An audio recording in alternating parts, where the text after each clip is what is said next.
Página 128. Mientras que yo estaba leyendo en el jardín, cosa que mi tía no comprendía que se hiciera más que los domingos, porque ese día está prohibido hacer nada serio. Y ella no cosía. Un día de trabajo me decía que cómo me entretenía en leer, sin ser domingo, dando a la palabra entretenimiento el sentido de niñería y pierde tiempo. Mi tía Leoncia charlaba con Francisca y esperando la hora de la visita de Eulalia, le anunciaba que acababa de ver pasar a la señora Goupil, sin paraguas y con el traje nuevo que se había mandado hacer en Chateaudun. Como vaya muy lejos, antes de vísperas, no sería raro que se le moje. Quizá, quizá, lo cual significaba quizá no, decía Francisca, para no desechar definitivamente la posibilidad de una alternativa más favorable. Ah, decía mi tía, dándose una palmada en la frente. Ahora me acuerdo de que no me enteré de si llegó esta mañana a la iglesia después de alzar. A ver si no se me olvida preguntárselo a Eulalia. Francisca, mire usted qué nube tan negra hay detrás del campanario y qué mal aspecto tiene ese sol que da en la pizarra. De seguro que no se acabará el día sin agua. No podía ser que el tiempo siguiera así. Hace mucho calor. Y cuanto antes sea, mejor, porque mientras no empiece la tormenta, no bajará esa agua de Vichy que he tomado. Añadía mi tía, en cuyo ánimo el anhelo de que descendiera el agua de Vichy podía mucho más que el temor de ver echado a perder el traje de la señora de Goupil. Podría ser, podría ser. Y que cuando llueve en la plaza no hay dónde meterse. ¿Cómo? ¿Las 3 ya? Exclamaba de pronto mi tía palideciendo. Entonces ya han empezado las vísperas y se me ha olvidado mi pepsina. Ahora me explico por qué no se me quita del estómago el agua de Vichy. Y precipitándose sobre un libro de misa encuadernado de terciopelo verde, y del que con las prisas dejaba escapar unas estampitas de esas bordeadas con una orla de encaje de papel amarillento, destinadas a marcar las páginas de las fiestas, mi tía, al mismo tiempo que se tragaba las gotas, empezaba a recitar rápidamente los textos sagrados, cuya significación se le velaba ligeramente con la incertidumbre de saber si, ingerida tanto tiempo después del agua de Vichy, llegaría la pepsina a tiempo de darle caza y obligarla a bajar. Las 3. Es increíble lo deprisa que pasa el tiempo. Un golpecito en el cristal como si hubieran tirado algo. Luego, un caer ligero y amplio, como de granos de arena, lanzados desde una ventana de arriba. Y por fin, ese caer que se extiende, toma reglas y adopta un ritmo y se hace fluido, sonoro, musical, incontable, universal. Llueve.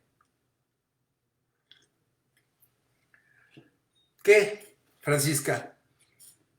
¿No lo había yo dicho? ¿Y cómo cae? Pero me parece que he oído el cascabel de la puerta del jardín. Vaya usted a ver quién está afuera de casa con este tiempo. Francisca volvía. Es la señora, mi abuela, que dice que va a dar una vuelta, pues está lloviendo mucho. No me extraña, decía mi tía alzando los ojos al cielo. Siempre dije que no tenía la cabeza hecha como los demás.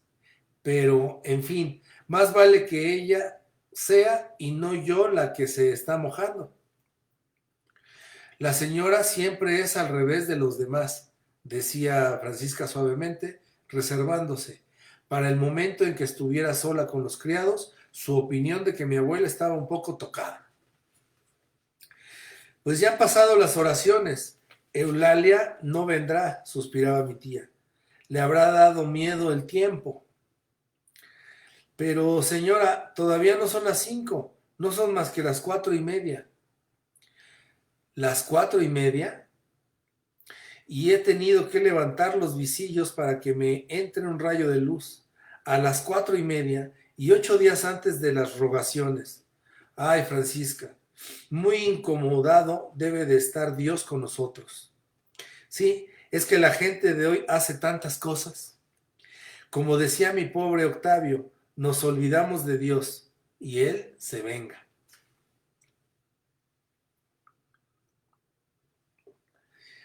De pronto, un rojo vivo encendía las mejillas de mi tía. Era Eulalia, pero desdichadamente apenas Francisca la había introducido cuando tornaba a entrar y con sonrisa encaminada a ponerse al unísono con la alegría que, según creía ella, causarían a mi tía sus palabras, y articulando las sílabas para hacer ver que, a pesar del estilo indirecto, repetía fielmente y como buena criada las mismas palabras que se dignara pronunciar el visitante. Decía: el señor cura tendría un placer, un gusto vivísimo en poder saludar a la señora, si no está descansando. El señor cura no quiere molestar. Está abajo y le he entrado en la sala. En realidad, las visitas del señor cura no daban a mi tía tanto gusto como Francisca suponía. Y el aspecto de júbilo que ésta se consideraba como obligada a adoptar cada vez que tenía que anunciarle, no respondía por completo a lo que sentía la enferma. El cura, hombre excelente, con quien lamento no haber hablado más porque, aunque no entendía nada de arte, sabía muchas etimologías. Acostumbrado a dar a los visitantes notables noticias respecto a la iglesia, hasta tenía propósito de escribir un libro acerca de la parroquia de Combray. La cansaba con explicaciones interminables y siempre iguales. Pero cuando llegaba al mismo tiempo que Eulalia, su visita era francamente desagradable a mi tía. Hubiera preferido aprovecharse bien de Eulalia y no tener a dos personas a la vez, pero no se atrevía a negarse al cura y se limitaba a indicar a Eulalia con una seña que no se fuera con él y que se quedara un rato con ella cuando el cura se hubiera marchado. Señor cura, me han dicho que un artista ha plantado su caballete en su iglesia de usted para copiar una vidriera. Yo puedo asegurar que en todos mis años, que ya son muchos, nunca oí hablar de semejante cosa. ¿Qué cosas va a buscar la gente hoy en día? Y lo malo es que va a buscarlas a la iglesia. No diré yo tanto como que lo malo es eso, porque en San Hilario hay cosas que valen la pena de verse. Hay otras muy viejas, en mi pobre basílica, la única sin restaurar de toda la diócesis. El pórtico es muy antiguo y está muy sucio, pero tiene majestad. Lo mismo pasa con los tapices de Ester, por los que yo no daría dos perras, pero que, según los inteligentes, van en mérito inmediatamente después de los de Sens. Claro es que reconozco que, junto a detalles demasiado realistas, ofrecen otros que denotan un verdadero espíritu de observación. Pero de las vidrieras que no me digan. Tiene sentido común eso de dejar unas ventanas que no dan bastante luz y que hasta engañan la vista con esos reflejos de color indefinible, y en una iglesia donde no hay dos losas al mismo nivel. Y no quieren poner otras losas sobre pretexto de que estas son las tumbas de los abades de Combray y los señores de Guermantes, antiguos condes de Brabante, es decir, los ascendientes directos del hoy duque de Guermantes, y también de la duquesa, porque ella es una Guermante, que se casó con su primo. Mi abuela, que a fuerza de no interesarse por las personas, acababa por confundir todos los nombres. Sostenía cada vez que se pronunciaba ante ella el de la duquesa de Guermantes, que era pariente de la señora de Villeparisis. Todos nos echábamos a reír y ella, para defenderse, alegaba cierta esquela de defunción. Me parece que allí había un Guermantes. Y por esta vez yo también me ponía de parte de los demás y en contra de ella, porque no podía creer que existiera relación alguna entre su amigo de colegio y la descendiente de Genoveva de Brabante. ¿Ve usted? Rosenville no es hoy en día más que una parroquia de campesinos, aunque en tiempos pasados tomara mucho impulso esa localidad gracias al comercio de sombreros de fieltro y de relojes. Por cierto que no estoy seguro de la etimología de Rosenville. Me inclino a creer que su nombre primitivo era Rouville, Radulfi, Villa, como Chateauroux, Castrum Radulfi. Pero ya hablaremos de eso otra vez. Pues bien, en su iglesia hay unas magníficas vidrieras, casi todas modernas, y una imponente entrada de Luis Felipe de Combray, que estaría mucho mejor aquí en Combray y que dicen que no desmerece de la famosa vidriera de Chartres. Precisamente ayer hablaba con el hermano del doctor Persepian, que es aficionado, y me decía que es un trabajo bellísimo.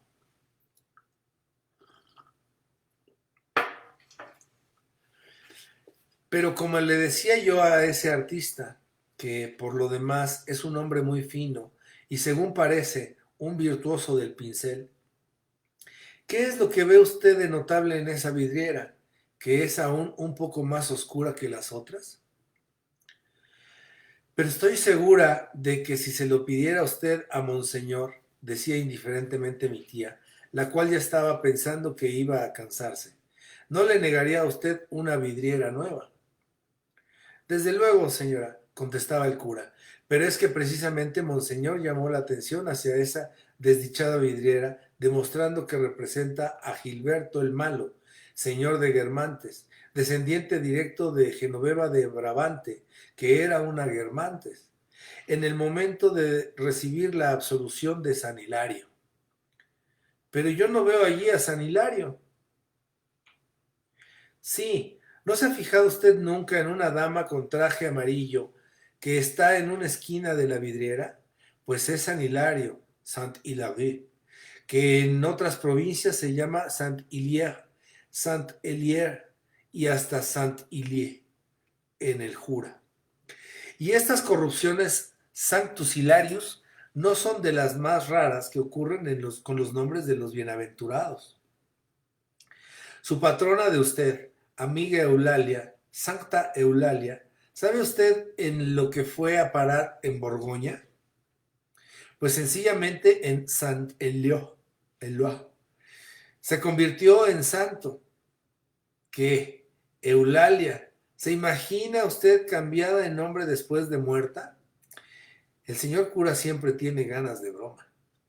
Pues el hermano de Gilberto, Carlos el Tartamudo, príncipe piadoso, pero que por habérsele muerto su padre, Pipino el Insensato, muy joven, a consecuencia de una enfermedad mental, carecía del freno de toda disciplina. En cuanto veía en un pueblo un individuo que no le era simpático, mandaba matar a todos los habitantes de aquel lugar. Gilberto, para vengarse de Carlos, mandó quemar la iglesia de Combray. La primitiva entonces, la que Teodoberto, al salir con su corte de su residencia de campo que tenía cerca de ahí en Cibersí, Theoderbersiacus, para ir a luchar con los borgoñones. Prometió labrar encima de la tumba de San Hilario si el Todopoderoso le concedía la victoria.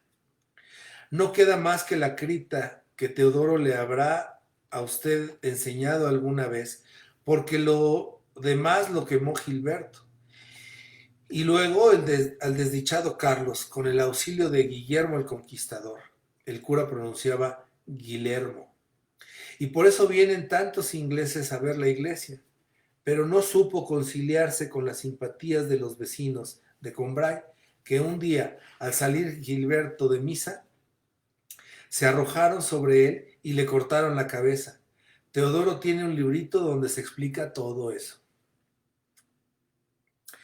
Pero indudablemente lo más curioso de nuestra iglesia es la vista desde el campanario, que es grandiosa. Claro que a usted, que no está muy fuerte, no le aconsejaría yo que subiera los 96, los 97 escalones, la mitad precisamente que en el célebre Duomo de Milán. Hay que cansar a una persona sana, mucho más teniendo en cuenta que hay que subir doblado para no romperse la cabeza y que va uno recogiendo con la ropa todas las telarañas de la escalera. De todos modos, tendría usted que abrigarse bien, añadía sin observar la indignación que causaba a mi tía esa idea de suponerla capaz de subir al campanario, porque arriba hay una corriente de aire tremenda. Hay personas que dicen haber sentido allí el frío de la muerte, pero los domingos siempre vienen partidas de gente, a veces de muy lejos, para admirar la belleza del panorama y siempre vuelven encantados. Mire usted, precisamente el domingo que viene encontraría usted gente porque son las rogaciones y hay que confesar que desde allá arriba hay un panorama mágico, con unos vislumbres de la llanura a lo lejos que tiene un carácter muy particular. Cuando hace un tiempo claro, se puede distinguir hasta Verneuil. Y además se dominan a un tiempo cosas que de otro modo no se pueden ver más que separadamente. Por ejemplo, el curso de Vivonne y los fosos de Saint-Assis-le-Combray, que están separados del río por una cortina de árboles muy grande, o los distintos canales del Joy de Leviconte, Gaudiacu, Biche, Comitis, como usted sabe. Cada vez que he oído a Joy Leviconte, he visto un trozo de canal y al volver a una calle veía otro, pero entonces ya desaparecía el anterior y aunque los reuniera con el pensamiento, ya no hace efecto. Desde el campanario de San Hilario ya es otra cosa, se los ve formar como una red en que está acogida la localidad. Ahora que no se distingue el agua y parecen grandes grietas que dividen el pueblo en varios trozos, tan perfectamente como brioche ya cortado, pero con los pedazos juntos, para verlo bien del todo habría que estar al mismo tiempo en el campanario de San Hilario y en Joy-le-Vicomte. Tanto cansaba mi tía el cura, que apenas se marchaba no tenía más remedio que despedir a Eulalia. Tenga usted, pobre Eulalia, decía con voz feble, sacando una moneda de una bolsita que tenía al alcance de la mano. Tenga usted para que no me olvide en sus oraciones.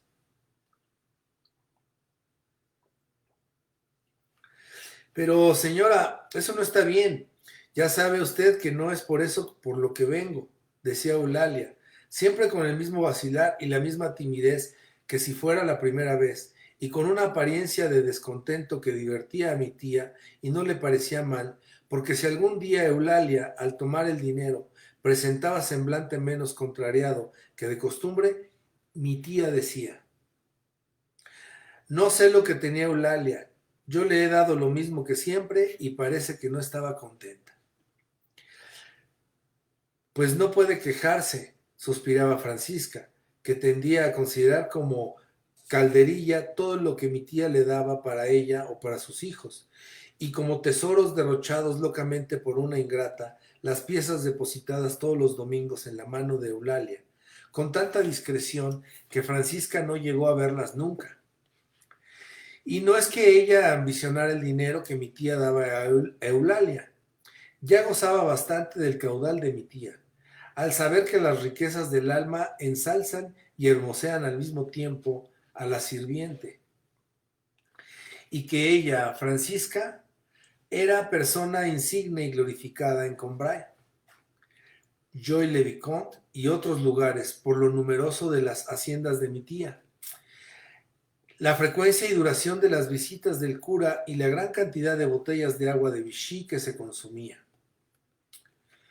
Era avara por mi tía y de haber administrado su fortuna, lo cual era su sueño, la habría defendido de los ataques ajenos con ferocidad maternal. No le hubiera parecido mal que mi tía, cuya incurable generosidad conocía, se alargara a dar siempre que fuera a personas ricas. Quizá pensaba que los ricos, como no tenían necesidad de los regalos de mi tía, no podían ser sospechosos de quererla por sus dádivas. Además, estas dádivas hechas a personas de gran posición económica, como la señora de Sacerat, Swann, Legrandin o la señora de Goupil, entre personas del mismo rango que mi tía y que podían codearse, se le representaban como un aspecto de los usos de aquella vida extraña y brillante de los ricos que dan bailes y se visitan, vida que Francisca admiraba sonriente. Pero ya no era lo mismo si los beneficiarios de la generosidad de mi tía eran de aquellos que Francisca llamaba gente como yo, gente que no es más que yo, y que le inspiraban desprecio, a no ser que la llamasen señora Francisca, y se consideraran menos que ella. Y cuando vio que, a pesar de sus consejos, mi tía hacía su voluntad y nada más, y tiraba el dinero, por lo menos Francisca sí se lo creía, con seres indignos, empezaron a parecerle muy parvos los regalos que su ama le hacía, comparados con las cantidades imaginarias prodigadas a Eulalia. Y para Francisca no había en los alrededores de Combray hacienda lo bastante considerable para que no la pudiera adquirir Eulalia con el producto de sus visitas. Cierto que Eulalia hacía la misma evaluación de las riquezas inmensas y ocultas de Francisca. Por lo general, en cuanto Eulalia se iba, comenzaba Francisca a hacer malévolas profecías a cuenta de ella. Odiábala, pero le tenía miedo y se consideraba obligada mientras estuviera en casa a ponerle buena cara. Pero cuando se había marchado, se cobraba, sin nombrarla nunca, a decir verdad, pero profiriendo oráculos sibilinos o sentencias de un carácter general, como las del eclesiastés, pero cuya aplicación no podía escapar a mi tía. Después de mirar por un rincón del visillo si ya había cerrado la puerta a Eulalia, decía: los aduladores siempre saben caer a punto y recoger las pepitas, pero paciencia, que ya los castigará Dios algún día. Y lo decía con el mismo mirar de lado y la misma insinuación de Joás cuando, pensando exclusivamente en Natalia, dice: Le bonheur de merchant comme un torrent s'écoule. Pero cuando el cura había estado también de visita, tan interminable que agotaba las fuerzas de mi tía, Francisca se marchaba del cuarto detrás de Eulalia, diciendo: Señora, voy a dejarla a usted descansar porque tiene usted aspecto de cansancio. Mi tía ni siquiera contestaba, exhalando un suspiro que parecía el último, con los ojos cerrados y como muerta. Pero apenas había llegado abajo Francisca, sonaban por toda la casa 4 campanillazos violentísimos y mi tía, sentada en la cama, gritaba: ¿Se ha ido ya Eulalia?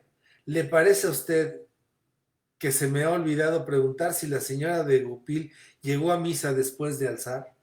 Corra usted a ver si la alcanza. Pero Francisca volvía sin haberlo logrado. Qué fastidio, decía mi tía sacudiendo la cabeza. Lo único importante que le tenía que preguntar. Y así se iba pasando la vida para mi tía Leoncia, siempre idéntica en la dulce uniformidad de lo que ella llamaba con desdén fingido y profunda ternura su rutina, guardada por todo el mundo, no solo en casa, donde todos, después de haber comprobado la inutilidad de darle un consejo de mejorar de higiene, se habían resignado a respetarla, sino en el pueblo, donde a 3 calles de distancia, el embajador, antes de ponerse a clavetear, mandaba preguntar a Francisca si mi tía no estaba descansando. Aquella rutina se vio quebrantada por una vez ese año, y fue porque lo mismo que un fruto escondido llega a sazón sin que nadie se dé cuenta y se desprende espontáneamente, la moza una noche salió de su cuidado. Pero sufrió dolores intolerables y como en Combray no había comadrona, Francisca tuvo que ir por una a Cibersí antes de que amaneciera. Los gritos de la moza no dejaron dormir a mi tía, y como Francisca volvió muy tarde, a pesar de lo corto de la distancia, la echó mucho de menos. Así que mi madre me dijo por la mañana, sube a ver si tu tía necesita algo. Entré en la primera habitación y por la puerta abierta vi a mi tía durmiendo echada de lado. La vi que roncaba ligeramente.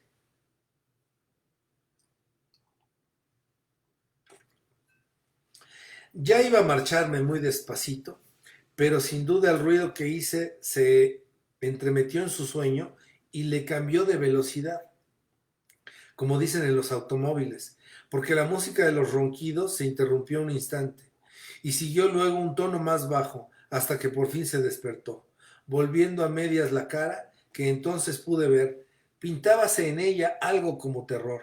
Sin duda había tenido un sueño terrible.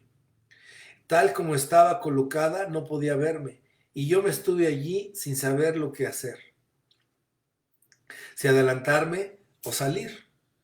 Pero ya mi tía parecía volver al sentimiento de la realidad y haber reconocido lo falaz de las visiones que la asustaran. Una sonrisa de gozo, de piadosa gratitud al Creador, que deja que la vida sea menos cruel que los sueños, iluminó débilmente su rostro, y con aquella su costumbre de hablarle a sí misma a media voz, cuando creía que estaba sola, murmuró, alabado sea Dios, no tenemos más preocupación que esta del parto de la moza. Pues no había soñado que mi pobre Octavio resucitaba y quería hacerme dar un paseo diario. Tendió la mano hacia el rosario que estaba en la mesita, pero el sueño que tornaba no le dejó fuerzas para cogerle y volvió a dormirse tranquila. Entonces salí a paso de lobo del cuarto sin que ella ni nadie haya sabido nunca lo que yo acababa de oír. Al decir que aparte de los sucesos muy raros, como aquel alumbramiento, la rutina de mi tía no sufría jamás variación alguna. No cuento las que, por repetirse siempre idénticas y con intervalos regulares, no producían en el seno de la uniformidad más que una especie de uniformidad secundaria. Así, todos los sábados, como Francisca tenía que ir por la tarde al mercado de Rosenville-le-Pin, se adelantaba una hora el almuerzo para todos. Y mi tía se acostumbró tan perfectamente a esta derogación semanal de sus hábitos, que tenía tanto apego a esta costumbre como a las demás. Y tanto se había arrutinado, como decía Francisca, que si algún sábado hubiera tenido que esperar la hora habitual del almuerzo, aquello la habría sacado de sus casillas, tanto como el tener que adelantar su almuerzo a la hora del sábado en otro día cualquiera. Este adelanto del almuerzo prestaba al sábado para nosotros todos una fisonomía particular, indulgente y muy simpática. En ese momento en que por lo general nos queda aún una hora que vivir antes del descanso de la comida, sabíamos que iba a llegar a los pocos segundos unas escarolas precoces, una tortilla de favor y un biftec inmerecido. El retorno de aquel sábado asimétrico era uno de esos menudos acontecimientos interiores, locales, casi cívicos, que en las vidas tranquilas y en las sociedades fuertes crean como un lazo nacional, llegan a un tema favorito en las conversaciones, de las bromas y de los relatos, deliberadamente exagerados, y hubiera sido núcleo apto para un ciclo legendario de tener alguno de nosotros la testa épica. Ya por la mañana, antes de vestirnos, sin ningún motivo y solo por el gusto de poner a prueba la fuerza de solidaridad, nos decíamos unos a otros, con buen humor, cordialmente, patrióticamente, Hoy no tenemos que descuidarnos. Es sábado. Mientras que mi tía, conferenciando con Francisca, y al pensar que el día sería más largo que de costumbre, decía: hoy, como es sábado, podía usted hacerles un buen guiso de ternera. Si a las 10:30 sacaba alguno, distraído, el reloj diciendo: todavía falta hora y media para el almuerzo, todos nos alegrábamos de poder recordarle. ¿Pero en qué está usted pensando? ¿No ve que es sábado? Y todavía nos duraba la risa un cuarto de hora después y nos prometíamos subir a contárselo a mi tía para distraerla. Hasta el cielo parecía otro. Después del almuerzo, el sol, consciente de que era sábado, se paseaba una hora más por lo alto del cielo. Y cuando uno de nosotros, que creía que ya se hacía tarde para el paseo, exclamaba: ¿cómo? ¿Las 2 nada más? Al ver pasar las 2 campanadas de la torre de San Hilario, que ya están acostumbradas a encontrarse los caminos desiertos, por mor de la comida o de la siesta, a lo largo del río, claro y corretón, abandonado hasta del pescador, y que pasa solitarias por el cielo vacante, donde no queda más que unas nubecillas perezosas. Todo el mundo le respondía a coro: lo que le despista a usted es que hemos almorzado una hora antes. ¿No ve usted que es sábado? La sorpresa de un bárbaro, así llamábamos a toda persona ignorante del carácter particular del sábado, que venía a ver a papá a las 11 y nos encontraba sentados a la mesa, era una de las cosas que más divertían a Francisca en este mundo. Pero por mucho que la regocijara el hecho de que el desconcertado visitante ignorara que los sábados almorzábamos antes, aún le parecía más cómico, simpatizando en el fondo con esa estrecha patriotería.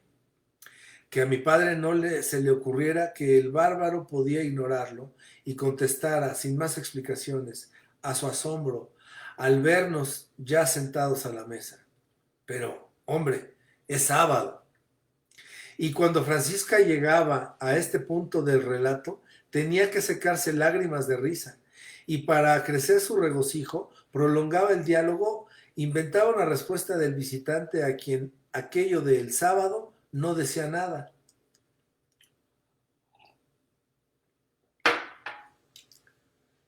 Y muy lejos de quejarnos de sus adiciones, todavía no sabía a poco, y le decíamos: me parece que dijo algo más. La primera vez que lo contó usted era más largo. Y hasta mi tía dejaba su labor y, alzando la cabeza, miraba por encima de sus lentes. Tenía además el sábado otra cosa de notable, y es que en el mes de mayo los sábados íbamos, después de cenar, al mes de María. Como allí solíamos encontrarnos al señor Vinteuil, muy severo para con esa lamentable casta de jóvenes descuidados, con ideas de la época actual, mi madre se cuidaba mucho de que nada flaqueara en mi porte exterior, y nos marchábamos a la iglesia. Recuerdo que fue en el mes de María cuando empecé a tomar cariño a las flores de espino. En la iglesia, tan santa, pero donde teníamos derecho a entrar, no solo estaban posadas en los altares, inseparables de los misterios en cuya celebración participaban, sino que dejaban correr entre las luces y los floreros santos sus ramas, y los floreros santos sus ramas atadas horizontalmente unas a otras, en aparato de fiesta, y embellecidas aún por los festones de las hojas, entre las que lucían, profusamente sembrados, como en la cola de un traje de novia, los ramitos de capullos blanquísimos, pero sin atreverme a mirarlas más que hortadillas. Bien sentía que aquellos pomposos atavíos vivían y que la misma naturaleza era la que, al recordar aquellos festones en las hojas y añadirles el supremo exorno de los blancos capullos, elevaba aquella decoración al rango de cosa digna de lo que era regocijo popular y solemnidad mística a la vez.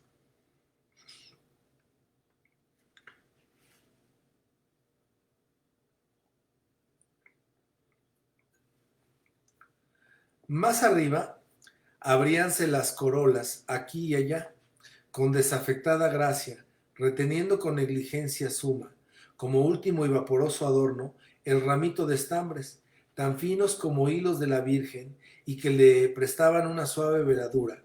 Y cuando yo quería seguir e imitar en lo hondo de mi ser el movimiento de su florescencia, le imaginaba como el cabeceo rápido y voluble de una muchacha blanca, distraída y vivaz, con mirar de coquetería y pupilas diminutas.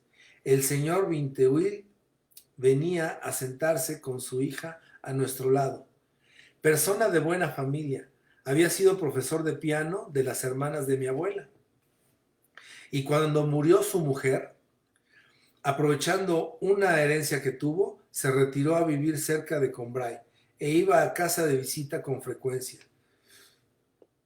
Pero como era excesivamente pudibundo, dejó de ir a casa para no encontrarse con Swann, que había hecho, a su parecer, una boda que no le correspondía, de esas de hoy día. Mi madre, al saber que componía música, le dijo por amabilidad que cuando ella fuera a su casa tenía que tocar alguna composición de las suyas, cosa que hubiera agradado mucho al señor Vinteuil, pero llevaba la cortesía y la bondad a tal punto de escrúpulo que se colocaba siempre en el lugar de los demás y tenía miedo de aburrirlos y parecer egoísta si seguía, o si sencillamente dejaba adivinar sus deseos. Mis padres me llevaron con ellos el día que fueron a verle y me permitieron que me quedara en el jardín. Como la casa de Vinteuil Montjorin tenía por la parte de atrás un montículo breñoso, me fui a esconder allí y me encontré con que estaba a la altura de la sala del segundo piso y a una distancia de medio metro de la ventana. Cuando entraron a anunciar a mis padres, vi que el señor Vinteuil se daba prisa a colocar en el piano de modo que fuera bien visible un papel de música, pero cuando pasaron mis padres lo quitó de allí y lo puso en un rincón. Sin duda temía inspirar a mis padres la sospecha de que se alegraba de verlos solo por tocar una obra suya.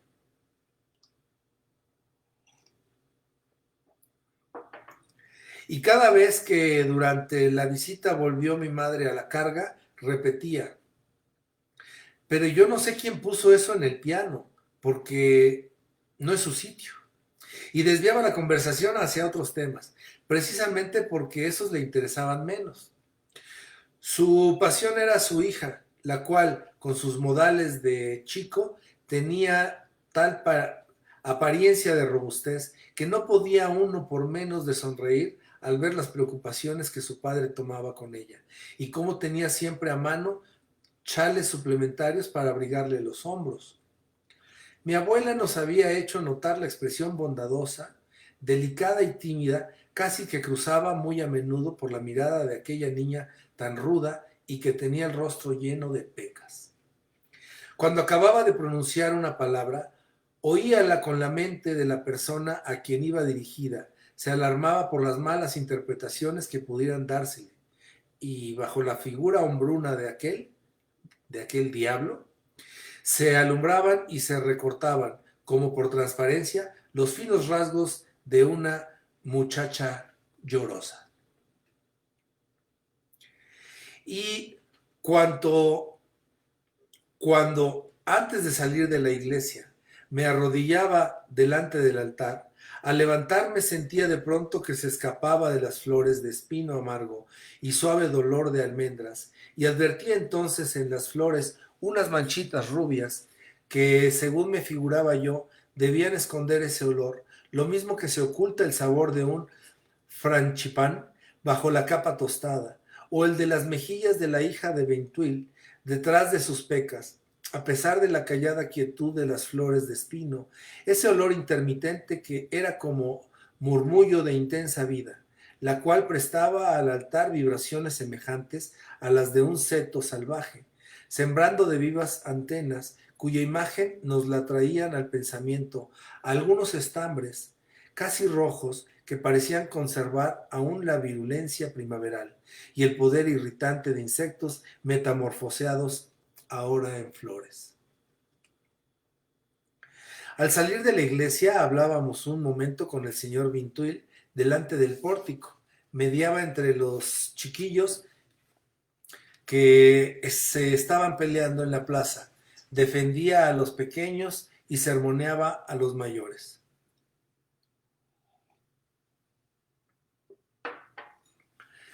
Si su hija nos decía con su vozarrón que se alegraba mucho de vernos, enseguida parecía que en su misma persona otra hermana más sensible se ruborizaba por estas palabras de muchacho irreflexivo, que quizás podrían hacernos creer que quería que la invitáramos a casa.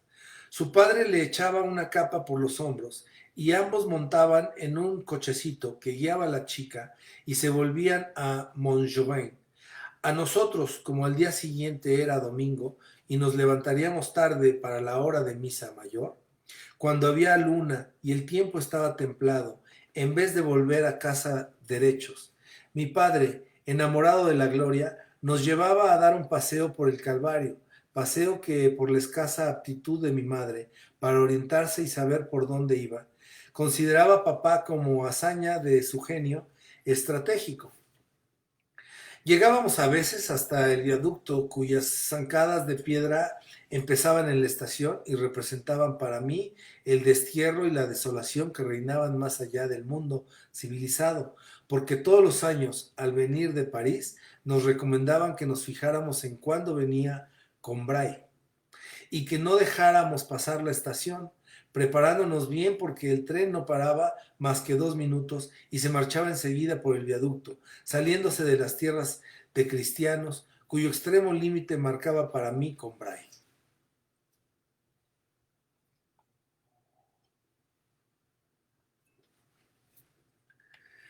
Volvíamos por el paseo de la estación, donde estaban los hoteles más bonitos del lugar.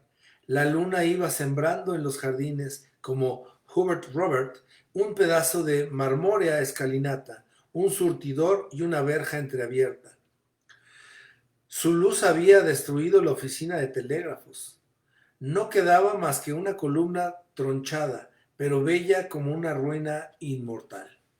Yo iba a rastras, me caía de sueño, y el olor de los tilos que embalsamaba el aire se me aparecía como una recompensa que solo se logra a costa de grandes fatigas y que no vale la pena lo que cuesta.